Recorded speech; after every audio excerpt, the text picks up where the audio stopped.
શાક આપણું એકદમ રેડી થઈ ગયું છે, મસ્ત આપણે ચડી ગયું છે। હવે આપણે જે ધાણા ભાજી છે એ નાખી દઈશું। આપણે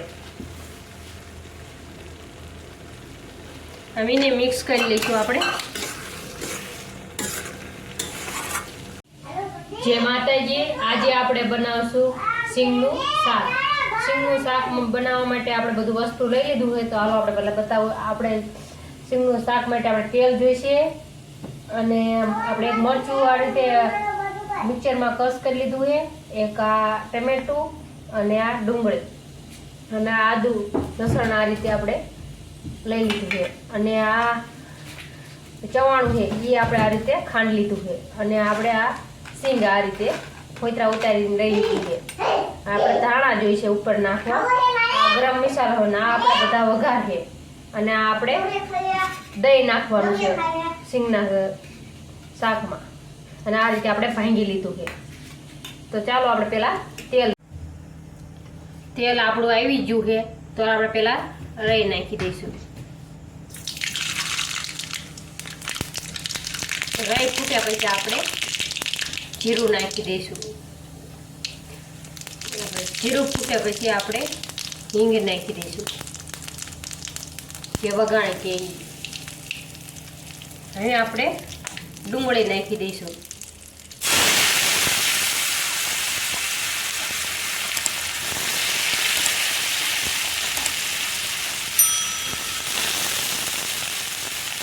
હવે આપણે હલાવી લઈશું। આપણે આ રીતે હલાવવાનું છે।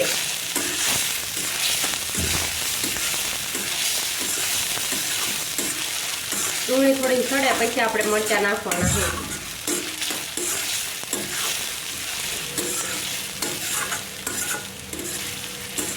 ધીમો ગેસે તો આપણે ચડાવવાનું છે બધું વસ્તુ, આપણે ફૂલ ગેસે નથી ચડાવવાનું। હાલો એમ આપણે મરચાં નાખી દઈશું।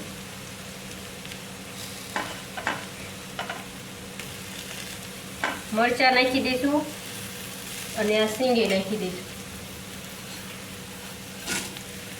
સિંગને આપણે થોડી શેડવાની એટલે આપણે હલ્દી નાખી દીધી છે,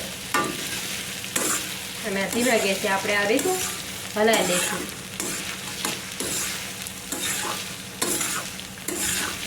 થોડી મિક્સ થઈ જાય પછી આપણે ટમેટા નાખી દઈશું। આપણે અંદર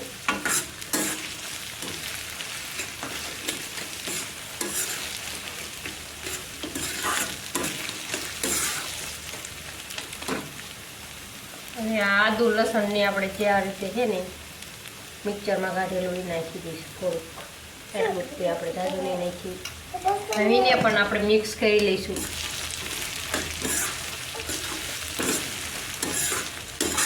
એથી આપણે સ્વાદ મસ્ત આવે એટલે આપણે અંદર નાખીશું। હવે આપણે ટમેટા પણ નાખી દઈશું।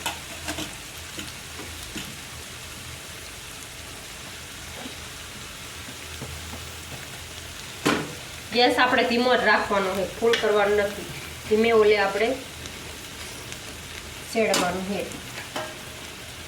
હવે આને પણ આપણે મિક્સ કરીને હલાવી લઈશું। આ રીતે મિક્સ ઓલે હલાઈ કરવાનું છે, એટલે આપણે સડી જાય સારું।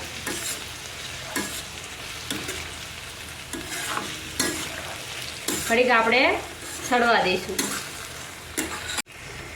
હવે આપણે થોડું ચડી ગયું છે, તો હાલો આપણે હળદર ને એવું આપણે જે મસાલા નાખવાના એ નાખી દઈશું। આપણે હળદર નાખી દઈશું, મીઠું આપણે સ્વાદ પ્રમાણે નાખી દઈશું, અને ઝીણું ધાણા પાવડર, અને આને મિક્સ કરી લઈશું। આપણે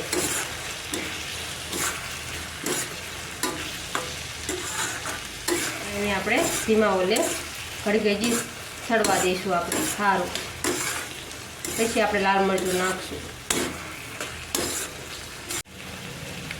આપણે સડી ગયું છે, હવે આપણે લાલ મરચું જે છે એ નાખી દઈશું।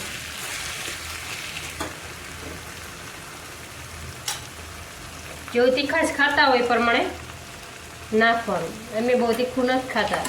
એટલે આપણે મીડિયમ નાખશું.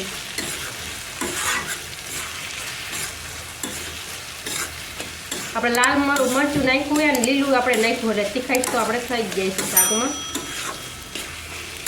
આપણે સારી રીતે મિક્સ કરી લઈશું અને પછી આપણે અંદર નાખશું જે આપણે ફાંગેલું દહીં હતું ને એ આપણે અંદર નાખી દઈશું.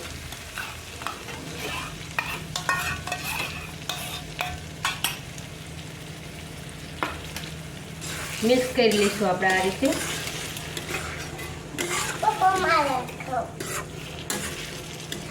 આ રીતે આપણે મિક્સ કરી લીધું છે. હવે જે આપણે ચવાણું હતું એ પણ નાખી દઈશું અંદર.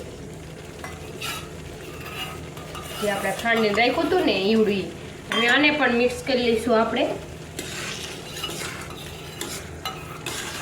આ રીતે મિક્સ કરી લેવાનું આપણે.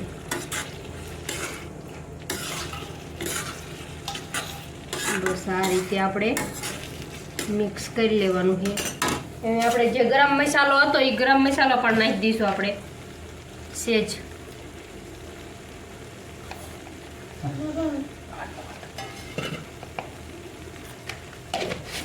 હવે એને મિક્સ કરી લઈશું.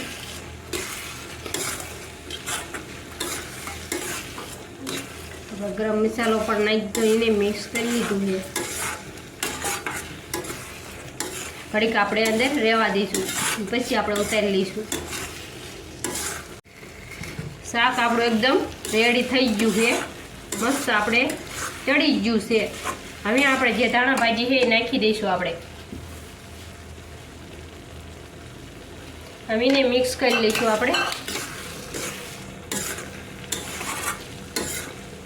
ગેસ આપણે બંધ કરી દઈશું અને ઉતારી લઈશું આપણે શાક. એકદમ રેડી બની ગયું આપણું શાક. આપણે બની ગયું છે સિંગનું શાક. જો તમને આ અમારો વિડીયો ગમ્યો હોય તો લાઈક કરજો, શેર કરજો અને અમારી ચેનલને સબસ્ક્રાઈબ કરજો. બેલ આઇકન દબાવવાનું ન ભૂલતા. કમેન્ટ કરીને કહેજો તમને કેવું લાગ્યું આ સિંગનું શાક.